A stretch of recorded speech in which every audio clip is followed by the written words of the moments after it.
Hey, what's going on guys, it's Gaz here and welcome back to a brand new video. So today we are back on Call of Duty Black Ops Cold War. And in this video right here I'm going to be going over all the best settings for if you're playing with a controller and a headset playing on Call of Duty Black Ops Cold War. So once you come to this main menu, hit settings, it says it just down in the bottom left hand corner. Once you come into here I'm going to be going over all the settings which are the best ones for you. So let's start with controller. This one here, we have a horizontal and we have a vertical. I have it as the highest sensitivity. This is a personal preference. I prefer to play it on the highest. You can play around with that and make sure you have the best one set for you. And this one is also another personal preference. This is the aim down sight stick sensitivity. So if you're zooming down with a sniper rifle, it's going to be super quick when you're looking about. But like I said, this one also is personal preference.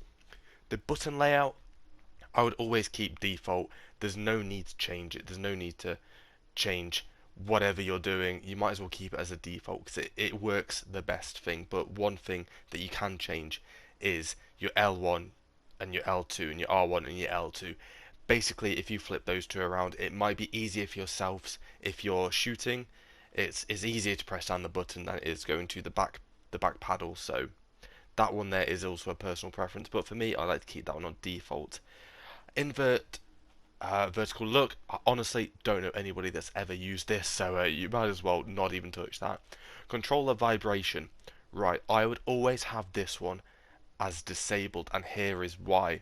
If you have it as enabled, your controller is going to rumble. If you have stick drift and your controller rumbles, it might put you off aim. Also, if you have it on the vibration on rumble, it does mess with the aiming down the side. So for me personally, I will have that as disabled, and I probably recommend everybody else to have this one as disabled as well. Gameplay, slowdown and strafing aim assist, bang on enabled, no need to change that one. The airborne and mantle behavior. So this one here, if you're on automatic, this is a default. If you're on automatic and you walk up to something, it's going to automatically climb you up. So if you're in a gunfight and you're walking towards a wall, it's going to climb you up, and that might get you killed. I like to have it on manual, then I have complete control over what my character is doing in the game. So I'm not going to be randomly climbing on anything. So I like to have it on manual, and that is a personal preference. But manual probably is the best one for you to be picking. So these ones down here, you don't really need to be touching. So apart from when you get down to the advanced layouts and all these sliders and going across and things. So stick layout, you don't need to change that one. It is bog standard basic across all the Call of Duty games. Don't touch that one. So this is where I was talking about my stick drift. So default, I believe, is either on 4 or 5. So basically, if you put your controller down and your character starts walking by itself, this is where you're going to need to come in and change your left stick threshold. I've put mine up to 15, and I've also put my right stick up to 15, just because my controller likes to walk by itself, so that actually counteracts it and basically puts it at a better threshold so it doesn't walk by itself. So if yours is doing that, then I recommend changing these settings right here, bang them up to basically a decent number. About 15 is okay, unless you have major stick drift, then you might need to bang it up to about 20, but have it about 15 if you are having a bit of stick drift. So controller sounds, what is the point of controller sounds? I get it if you don't have a headset in, controller sounds, that might be a thing, but I always find controller sounds are slightly delayed behind what the audio is coming out of your TV or your monitor.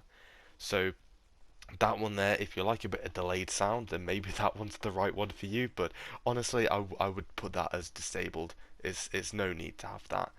The auto move forward.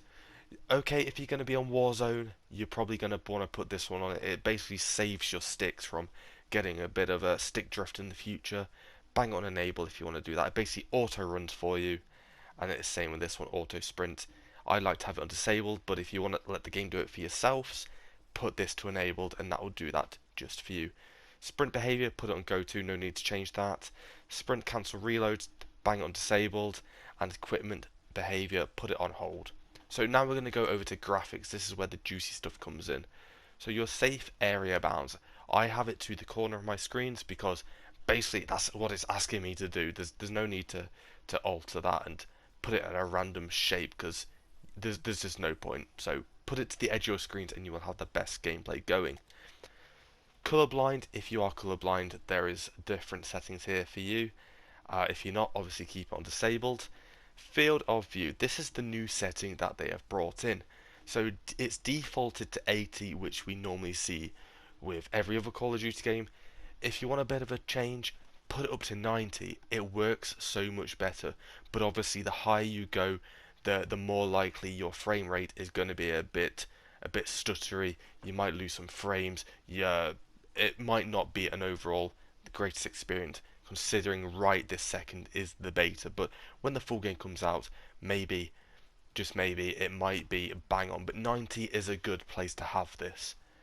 Brightness, this is a personal preference to your screen, but if you look at mine, I have it on 100, and you're probably wondering, why do I have this on 100? I have a really old HD TV, and for some reason, if I put my brightness down to about 60, all those squares are completely black. And I've changed all the settings on my actual TV, and basically I've just got an old TV. I've even got missing pixels on my screen. It's that old. So that one is personal preference to you. Motion blur, put this as disabled. If you're going to have it as self only or enabled, please don't record your gameplay. People don't want to see it with enabled or self only. Honestly, this shouldn't even be a setting, because if you have it on enabled or self only, if you look at the little picture just to your right, it's going to blur everything. Every movement you do is going to blur everything, and that just does not look good on the eyes. So make sure you have that on disabled. Audio, I have my master volume at 50. That's because I'm recording this video. As soon as this video is over, I will put it back up to 100. But music volume, put that down to 80, because although the music is good, it isn't exactly needed in the whole game. It's not needed at all. And especially if you're using headphones, you want to be coming down to audio presets and put this to high boost. You're going to hear footsteps a lot easier. You're going to hear enemies a lot easier in distance. And basically, you're just going to have an overall better time when you're using your headphones. So that is about all the audio settings on here. Your interface, subtitles, maybe if there's callouts and you're not quite seeing them, you want to put it as enabled, but put it as small, otherwise the largest is quite large, and it does take up a good amount of the screen. So if you're going to have subtitles on, put it on enabled, put it on regular, and put it to 50 opacity. The rest of these down here you don't exactly need to touch. Keyboard and mouse, if you're on keyboard and mouse player, there are some settings in there which you might need to sort out for yourselves, but the last one is a big killer one for when the game does actually release, and that's an account and network. So there is a crossplay setting. When the full game comes out and you don't want to be playing with PC players and Xbox players if you're on the PS4, because you might be scared of hackers or you have poor connection, then turn this to disabled. Then you'll be sticking with PS4 players and PS4 players only. Your connection will be a lot better, and basically your overall performance on the game will be a lot better. So if you wish to do that, you can do that. So that is all the settings across of Call of Duty Black Ops Cold War. If you have enjoyed this video, make sure to give it a thumbs up, hit that subscribe button, and I'll see you guys in the next video. So thanks for watching, I'm Gaz, and I'm out. Peace.